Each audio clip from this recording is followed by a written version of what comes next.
The live TV, सच सबसे आगे। नमस्कार, मैं हूं रंजीत झा और आप देख रहे हैं द लाइव टीवी। दिल्ली दंगा 2020 कितना भयावह था आप सभी जानते हैं और इसमें कई लोगों की गिरफ्तारी हो गई। लेकिन जैसे जैसे मामला कोर्ट में पहुंचता गया, सुनवाई शुरू होती गई, तो पता चला कि पुलिस ने कैसे मुसलमानों को जानबूझकर गिरफ्तार कर लिया था बिना किसी सबूत गवाह के आधार पर। फिर कोर्ट की फटकार के बाद कई मुसलमानों को बाइज्जत बरी भी किया गया। लेकिन इस बीच दिल्ली दंगा 2020 से जुड़ी बड़ी खबर हम आपको बताने जा रहे हैं कि एक शहबाज नाम के व्यक्ति को कुछ हिंदुओं ने जिंदा जला दिया था। अमन राहुल समेत कई आरोपी इसमें थे जिसके खिलाफ कोर्ट में चार्ज फ्रेम कर दिए गए हैं। उसे जिंदा जला दिया गया था। सोचिएगा जरा, ये उत्तरी पूर्वी दिल्ली में घटना घटी थी 2020 में। दिल्ली दंगे के दौरान ही सोच लीजिए कितने विभत्स वह तस्वीर रही होगी, वह कितना मार्मिक पल रहा होगा जब ऐसे दंगाइयों ने, कट्टरपंथी हिंदुओं ने आवेश में आकर उस मुस्लिम युवक को जिंदा जला दिया, उसकी बलि ले ली। इस संबंध में जो खबर सामने आई है जरा अपने स्क्रीन पर देखिए। लाइव लॉ ने लिखा भी है, दिल्ली दंगा, Delhi court frames charges against Aman and 5 other men for murdering one Shahbaz and burning him alive during 2020 North East Delhi riots. Statement of a witness shows that it was pre-planned to assemble at given place to take revenge from Muslim persons.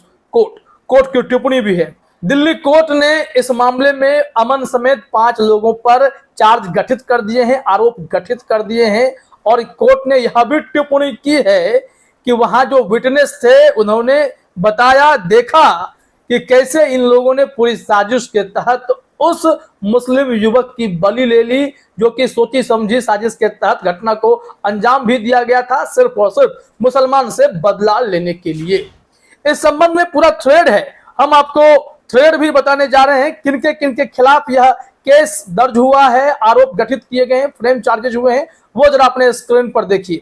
बताया जा रहा है कि the court framed charges against Aman, Vikram, Rahul Sharma, Ravi Sharma, Dinesh Sharma and Ranjit Rana for the offences of murder and writing under sections 147, 148, 149, 153A, 188, 302, 341, 395 and 120B of Indian Penal Code 1860।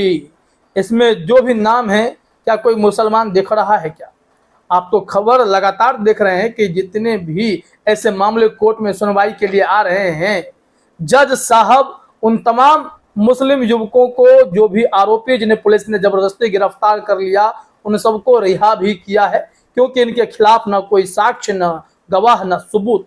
तो कैसे कार्रवाई हुई? Police को जोरदार फटकार भी लगी है, उनके मंसूबे पर भी सवाल खड़े किए गए कोर्ट के द्वारा। बावजूद इसके पुलिस ना जाने कितनों को गिरफ्तार कर दिल्ली दंगे की फाइल लिपापोती करने में जुटी हुई थी।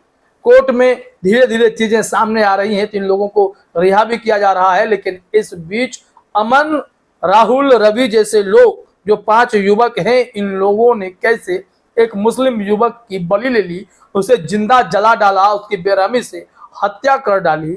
अब वह मामला सामने आ गया है। इस मामले में चार्जेस फ्रेम कर दिए गए हैं और जो जो धाराएं लगी हैं वो भी आपने अपने स्क्रीन पर देखा है। इसमें 120B, 147, 148, 149, 302 भी लगे हैं।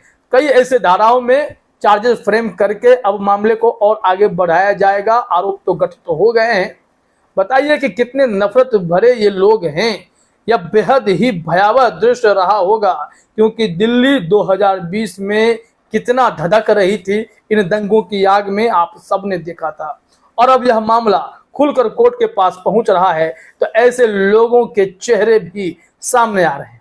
अब इन्हें कौन भड़काता था? किसने कहा था कि जाकर के मुसलमानों के दुकान में आग लगा दें? किसने कहा था इन लोगों को कि मुसलमानों की बलि ले लें? ये साजिश रचने वाले कौन थे? वो पर्दे के पीछे छिपे रहे, लेकिन ये लोग अब गिरफ्तार हो रहे हैं। कोर्ट में जब इनकी पेशी हो रही है, इनके ऊपर चार्जेस लग रहे हैं, चार्जेस फ्रेम किए जा रहे हैं, तब इन्हें समझ में आ रहा होगा कि ये खूनी संघर्ष कितना नुकसानदायक होता है। जब बेरहमी से किसी को जला देते हैं तो उस व्यक्ति पे क्या गुजरती है, उसके परिवार पर क्या गुजरती है, ये लोग शायद उस वक्त समझ नहीं पाते हैं, लेकिन अब समझेंगे, क्योंकि अदालत अब न्याय करने जा रही है, ऐसे लोगों पर शिकंजा कसने जा रही है। इसमें देखिए जो एफआईआर दर्ज किए गए थे उस बारे में भी जानकारी है कि the FIR was registered on the basis of the complaint of an ASI. ASI की शिकायत के आधार पर ही इस मामले में एफआईआर दर्ज किया गया था। इसमें बताया गया है कि ड्यूरिंग द इन्वेस्टिगेशन, जांच के दौरान यह पता चला कि शहबाज के भाई को किसी अंकित नाम के लड़के ने बताया, व्यक्ति ने बताया कि तुम्हारे भाई को जिंदा जला दिया गया है दंगाइयों के द्वारा। सोचिए कि कितनी भयंकर और भयावह सिचुएशन होगी उस वक्त, उस भाई पे क्या बीती होगी जिसने सुना कि उसके भाई को जिंदा फूंक दिया गया है। इस देश में मुसलमान होना क्या गुनाह है? आपने देखा ना कि कैसे हरियाणा में गौ तस्करी का आरोप लगाकर जुनैद और नासिर नामक दो व्यक्ति को बजरंग दल के गुंडों ने गाड़ी में जिंदा फूंक दिया। तो ये लोग इतने क्रूर हैं, विभत्स हैं कि मुसलमानों की बलि लेने से पहले तनिक भी नहीं सोचते। मौका मिलता है दंगा शुरू करते हैं, मौका मिलता है हत्या कर देते हैं।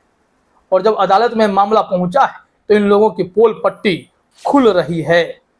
इस मामले की सुनवाई कर रहे जज साहब ने जो कहा है जरा अपने स्क्रीन पर देखिए। लाइव लॉ ने जानकारी दी है कि अतिरिक्त सत्र न्यायाधीश पुलस्त्य परमाचला ने कहा कि गवाह राहुल के बयान से पता चलता है कि मुस्लिम व्यक्तियों से बदला लेने के लिए भीड़ का एक निश्चित स्थान पर इकट्ठा होना पूर्व नियोजित था।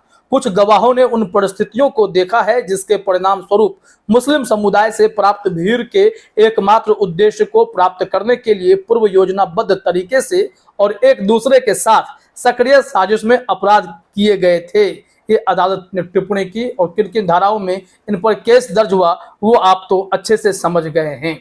अब जरा देखिए कि यो अमन था, अमन ने कलाई पे घड़ी बांध रखी थी। वो घड़ी आपको पता है किसकी थी, कैसे इसकी पहचान हुई? वो घड़ी उसी मृतक की थी जिसे इन लोगों ने बेरहमी से जला दिया था। सिर्फ उस मृतक की खोपड़ी मिली थी, पूरे शरीर को राख कर दिया गया था। इसमें बताया गया है कि न्यायाधीश ने आरोपी अमन पर धारा 412 जो किसी चोरी की संपत्ति को बेईमानी से प्राप्त करता है या रखता है के तहत अपराध के लिए आरोपित किया है, क्योंकि उसके पास से बरामद कलाई घड़ी की पहचान न्यायिक परीक्षण पहचान परेड टीआईपी में मृतक की कलाई घड़ी के रूप में की गई थी। सोचिए ये लोग कितने बेरहम हैं, तनिक भी इनके अंदर दया नहीं है, निर्दयता से भरे पड़े हैं। एक तो किसी को जिंदा फूंक दिया, फिर उसकी घड़ी अपने हाथ में बांधकर घूम रहे थे। अब इस मामले में जो जानकारी है जरा अपने स्क्रीन पर देखिए। आरोप तय समय करते हुए अदालत ने क्या टिप्पणी की थी ये जानना जरूरी है। लाइव लॉ ने लिखा है कि आरोप तय करते समय अदालत ने कहा कि 3 गवाहों के बयान से पता चलता है कि आरोपी व्यक्ति सक्रिय रूप से उस भीड़ का हिस्सा थे जो पहले 24 फरवरी 2020 को इकट्ठा हुई थी और 25 फरवरी 2020 को दंगा करने की उचित योजना बनाई थी, और आरोपी भी उसी भीड़ में शामिल होकर इस तरीके के कुकृत्य को अंजाम दिया था। और इस मामले में अदालत ने यह भी कहा कि आरोपी को सब कुछ पहले से पता था, पूर्व प्लान्ड था सब कुछ, प्री प्लान जिसे कहते हैं। इसमें कहा गया है कि आरोपी व्यक्ति योजना से अवगत होने के कारण इस भीड़ में शामिल हो गए। उन्होंने एक गैरकानूनी जमावड़े का सक्रिय सदस्य बनकर ऐसा किया था जिसका सामान्य उद्देश्य मुस्लिम समुदाय के व्यक्ति और संपत्ति को नुकसान पहुंचाना, सीआरपीसी की धारा 144 के प्रावधानों का उल्लंघन करना, जमीन पर विभिन्न समूहों के बीच दुश्मनी को बढ़ावा देना था। धर्म के कारण वर्तमान पीड़ित यानी मृतक शहबाज की हत्या हुई, न्यायाधीश ने कहा। तो अमन जैसे कुत्सित मानसिकता के लोगों के साथ क्या सलूक होना चाहिए आप बेहतर समझ सकते हैं, अदालत भी अच्छे से समझ रही है। अब जब आरोप गठित हो गए हैं तो निश्चित तौर पर ये दोषी भी करार दिए जाएंगे और इन्हें सजा भी मिलेगी। लेकिन दूसरी तरफ जिन बेगुनाह बेकसूर मुसलमानों को पुलिस ने गिरफ्तार किया वो भी भारी संख्या में उठा कर सबको सलाखों के पीछे डाल दिया। वो सब धीरे धीरे अदालतों से न्याय पाकर बाहर आ रहे हैं, लेकिन 2-2 साल 3-3 साल के बाद आ रहे हैं। इस महत्वपूर्ण समय की बर्बादी के पीछे वजह पुलिस है, तो पुलिस को सिर्फ फटकार मिल रही है। ऐसे पुलिस पर कड़ी कार्रवाई हो तो मामला ज्यादा न्यायोचित लगेगा। लेकिन इस बीच जो बड़ी खबर आई कि शहबाज नाम के व्यक्ति को जलाने वाले अमन समेत कई और दंगाइयों पर आरोप घटित हो गए हैं। अब उन पर आगे की कार्रवाई की जाएगी। फिलहाल इस वीडियो में इतना ही। आप सभी का हमसे जुड़ने के लिए बहुत बहुत धन्यवाद। द लाइव टीवी, सच सबसे आगे।